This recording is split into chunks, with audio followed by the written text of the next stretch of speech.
અમારી ગેંગ જ છે.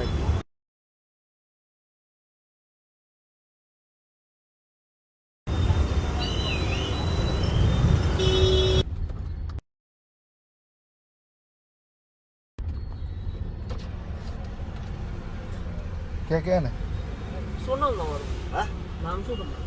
ને હા મળવા આવ્યો એમને કોની? અમને આ ભાઈ કોણ? હા ભાઈ મને મળવા આવ્યો છે. એવું છે? હા મળવા આવ્યો. બાકી બીજું કંઈ નથી, હું જાતે જ ચેક કરું છું કાગળ. બરાબર છે. મને થોડી ફરિયાદ આવે છે, એવું છે. ધ્યાન રાખો. બરાબર હે ને? ચોક્કસ. જે બી કરતા એ બધું કાયદેસર કરો, એમાં વાંધો નહીં. હું કાયદાથી ઉપર કઈ ના કરો. બિલકુલ, બરાબર બિલકુલ, બિલકુલ. હે ને? હા, બિલકુલ. મને ફરિયાદ મળે છે એટલે મારે સ્પેશિયલી આ સાઈડ આવવું ના પડ્યું. ના કઈ વાંધો બરાબર નહીં. ચોક્કસ. તો ફરિયાદ ના મળે એ રીતે કામ કરો એટલે તકલીફ ના પડે. બરાબર ચાલો ઓકે મળીએ. હા.